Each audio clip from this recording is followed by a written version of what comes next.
আসসালামু আলাইকুম। কেমন আছেন বন্ধুরা? আল্লাহর রহমতে আলহামদুলিল্লাহ আমি অনেক ভালো আছি। বন্ধুরা, আজ আমি একটু লোভনীয় স্বাদের একটা রেসিপি তৈরি করে আপনাদের সাথে শেয়ার করব। আজ আমি তৈরি করে দেখাবো ফিরনি। খুব সহজ পদ্ধতিতে এই শাহী ফিরনিটা আমি যেভাবে তৈরি করি সেই রেসিপিটাই আজ শেয়ার করব। আশা করছি সঙ্গেই থাকবেন। পুরো রেসিপিটা দেখে সুন্দর কমেন্টস করে উৎসাহিত করবেন। পায়েস ফিরনি কম বেশি সকলেই তৈরি করে থাকেন। আমি যেভাবে তৈরি করি সেই পদ্ধতিটাই আপনাদের সাথে শেয়ার করব। আশা করছি পাশে থাকবেন এবং উৎসাহিত করবেন সুন্দর কমেন্টস করে।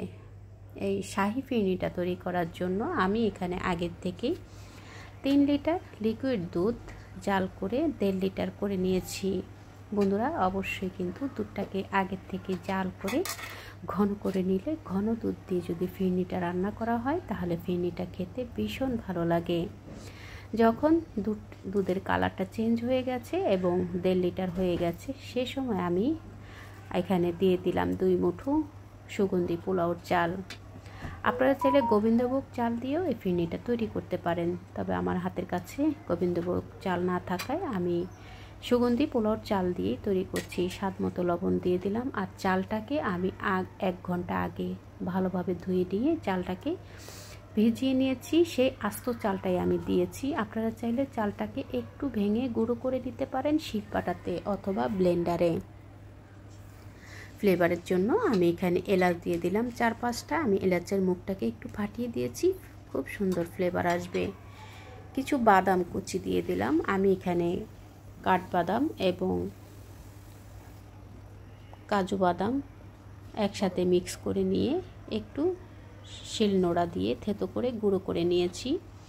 সেই গুঁড়ো বাদামগুলো আমি এখানে দিয়েছি। খুব ভালোভাবে নেড়ে চেড়ে ঘন হয়ে আসা পর্যন্ত বা চালটা ফুটে ওঠা পর্যন্ত ভালোভাবে নেড়ে চেড়ে জাল করে নেব। মিষ্টি খাবারে 1 চিমটি লবণ দিলে মিষ্টি খাবারের স্বাদটা অনেকটা বেড়ে যায়। যখন চালটা পুরোপুরি ফুটে যাবে ঠিক সে সময় আমি ডাল ঘুটনি দিয়ে এভাবে একটু ঘুটে দেব। আপনারা যদি আগের থেকেই শিলপাটায় গুঁড়ো করে নেন অথবা ব্লেন্ডারে একটু আদা ভাঙা করে গুঁড়ো করে নেন, সেক্ষেত্রে আর কিন্তু ডাল ঘুটনি দিয়ে ঘুটার প্রয়োজন নাই। আপনারা চাইলে ডাল ঘুটনি কিংবা হ্যান্ড হুইক্স দিয়ে একটু ভালোভাবে মিশিয়ে গুঁড়ো করে নিতে পারেন। মিষ্টির জন্য আমি এখানে 3 টেবিল চামচ চিনি দিয়ে দিলাম। আমি ফিরনি বা পায়েস এইসব মিষ্টি খাবারে একটু কম মিষ্টি পছন্দ করি। আমি আমার পছন্দ মতো কিন্তু মিষ্টিটা ব্যবহার করেছি। আপনারা আপনাদের টেস্ট বুঝে মিষ্টিটা ব্যবহার করবেন। আমি এখানে 3 টেবিল চামচের মতো চিনি দিয়েছি। চিনিটাকে দিয়ে অনবরত নেড়ে চেড়ে জাল করে নেব। এই পর্যায়ে আসার পরে কিন্তু একটু ঘন নেড়ে দিতে হবে, তা না হলে কিন্তু তলানিতে লেগে যেতে পারে। যেহেতু ফিরনিটা অনেকটা ঘন হয়ে গেছে, ঘন হয়ে যাওয়ার পরই আমি এখানে পাউডার দুধ দিয়ে দিব 3 টেবিল চামচ। অবশ্যই বন্ধুরা পাউডার দুধটা দেওয়ার চেষ্টা করবেন। পাউডার দুধটা দিলে ফিরনির ফ্লেভারটা টেস্টটা অনেক ভালো আসে আর খেতে ভীষণ ভালো লাগে। ভালোভাবে দুধটাকে মিশিয়ে নেওয়ার জন্য আমি আবারও ডাল ঘুটনিটা দিয়ে আবার একটু ঘুটে দিচ্ছি। আপনারা চাইলে হ্যান্ড হুইক্স দিয়েও কিন্তু মিক্স করে নিতে পারেন। তো আমি ডাল ঘুটনিটি দিয়েই একটু ভালোভাবে এভাবে করে মিক্স করে নিচ্ছি। এতে করে ফিরনিটা খেতে অনেক বেশি টেস্টি হবে।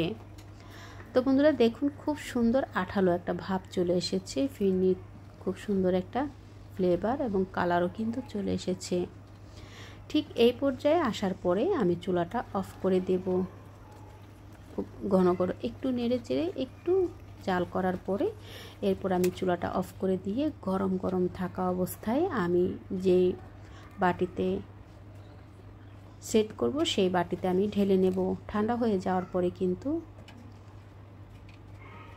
বাটিতে ঢাললে আপনি আপনার পছন্দ মতো বাটিতে ঢালতে পারবেন না, তাই আমি গরম থাকা অবস্থায় কিন্তু আমি আমার পছন্দ মতো বাটিতে এবং এরকম 1 টাইম বাটিতে আমি ঢেলে নিচ্ছি। তো বন্ধুরা, এই ফিরনিটা কিন্তু ঠান্ডা পরিবেশন করলে খেতে ভীষণ ভালো লাগে। আপনাদের যদি কোনো অকেশন থাকে তাহলে আপনারা চাইলে আগের দিন তৈরি করে রেখে ফ্রিজের নর্মাল চেম্বারে রেখে পরের দিন আপনারা সার্ভ করতে পারেন। আর এটা ঠান্ডা ঠান্ডায় কিন্তু ভীষণ ভালো লাগে। আমি আমার পছন্দ মতো বাটিতে সেট করে নিয়েছি।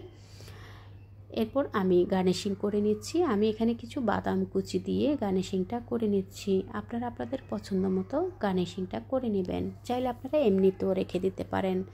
এই ফিরনিটা এমনি খেতেও কিন্তু অনেক ভালো লাগে। দেখতে ভালো লাগার জন্য আমি উপরে কিছু বাদাম কুচি দিয়েছি। তো এভাবে করে আপনারা চাইলে ওয়ান টাইমের বাটিতেও কিন্তু সেট করে নিতে পারেন। করে নিয়ে এরপর ফ্রিজে নর্মাল চেম্বারে রেখে যখন প্রয়োজন সে তার কিছুক্ষণ আগে বের করে আপনারা সার্ভ করতে পারেন। দেখলেন তো বন্ধুরা, কত সহজেই তৈরি হয়ে গেল শাহী ফিরনি। খুব সহজ পদ্ধতিতে কিন্তু ফিরনিটা তৈরি করেছি। যে কেউ তৈরি করতে পারবে। আশা করছি আপনাদের কাছেও ভালো লেগেছে।